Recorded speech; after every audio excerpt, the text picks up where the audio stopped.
बिस्मिल्लाहिर्रहमानिर्रहीम। अस्सलाम वालेकुम डियर स्टूडेंट्स। आज हम हिस्टेरेसिस लूप पढ़ेंगे। फेरोमैग्नेटिक मटेरियल्स को हमने इन्वेस्टिगेट करना है, उनको स्टडी करना है। उसके लिए हमने एक बार ले लेना है फेरोमैग्नेटिक मटेरियल का, फॉर एग्जांपल आयरन या स्टील का, और उसको अल्टरनेटिंग करंट सोलिनॉइड में रख देना है। हम देखेंगे अल्टरनेटिंग करंट है तो इट मीन्स इसमें एक पॉजिटिव पीक आएगी, एक नेगेटिव पीक आएगी। तो जब अल्टरनेटिंग करंट पॉजिटिव पीक पे होगी तो ये फुली मैग्नेटाइज हो जाएगा, यानी इस जगह पहुंच जाएगा। और जब इसकी नेगेटिव पीक आएगी अल्टरनेटिंग करंट की तो ये अपोजिट डायरेक्शन में फुली मैग्नेटाइज हो जाएगा। इस तरह से यानी स्टार्ट हम इनिशियली यहाँ से, ये हमारे पास कर्व है करंट और मैग्नेटिक फ्लक्स डेंसिटी बी के दरमियान। इनिशियली हम जैसे जैसे करंट की वैल्यू इंक्रीज करेंगे यहाँ मैक्सिमम वैल्यू आ जाएगी हमारे पास करंट की, और बी की यहाँ मैक्सिमम वैल्यू होगी।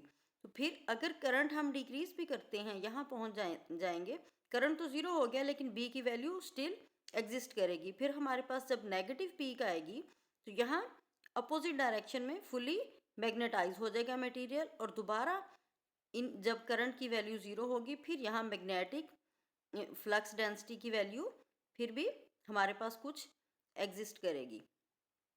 और इस तरह से ये हम इसके कर्व को देख सकते हैं। इसको हम हिस्टेरेसिस लूप कहते हैं।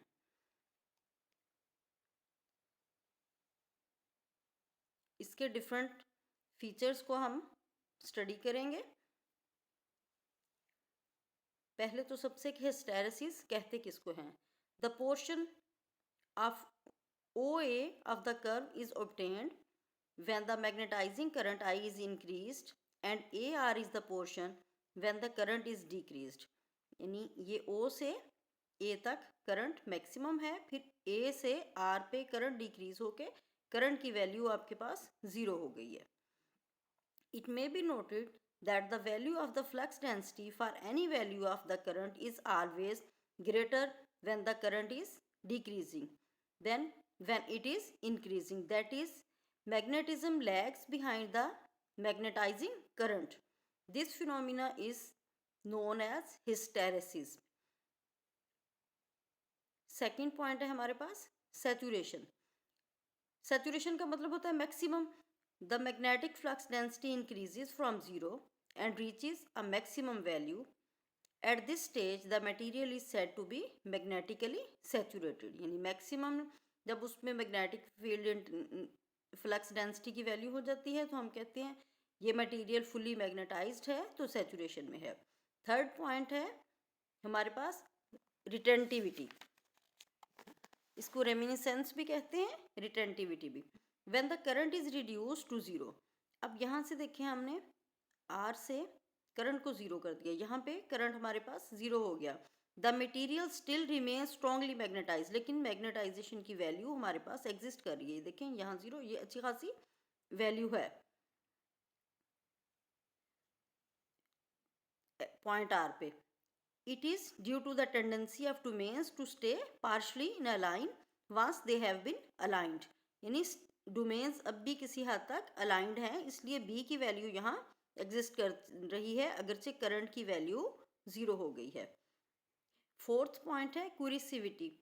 To demagnetize the material the magnetizing current is reversed and increase to reduce the magnetization to zero. अब क्या करते हैं हम करंट को रिवर्स डायरेक्शन में इंक्रीज करते हैं कि ज़ीरो पे आ जाए। This is known as coercive current represented by C point पे। ये देखें यहाँ पे अब करंट की वैल्यू ज़ीरो हो गई है।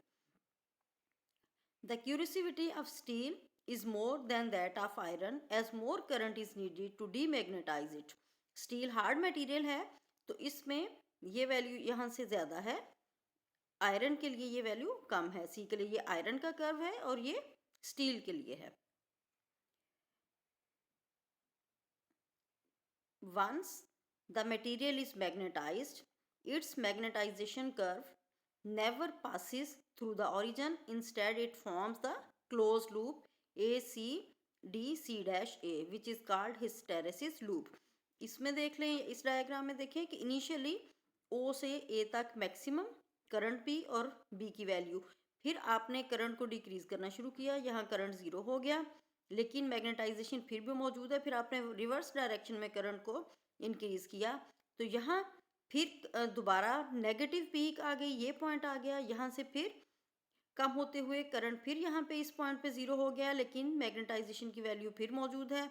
फिर इसको देखें, यहाँ पे ये कर्व पूरा आपका क्लोज बन गया, लेकिन देखें कि जहाँ से स्टार्ट हुआ है ये कर्व दोबारा उसी पॉइंट पे नहीं आता, यानी इधर से हम गए यहाँ पे, अब ये पॉइंट दोबारा अचीव नहीं होगा, बल्कि अगर उन्हीं फुटिंग्स पे हम जाएंगे, फॉलो करेंगे, तो ये पॉइंट आ जाएगा। ये स्टील के लिए है, इसका लूप एरिया हमारे पास ज़्यादा है, ये हार्ड मैग्नेटिक मटेरियल है, और ये आयरन के लिए है, ये सॉफ्ट मैग्नेटिक मटेरियल है।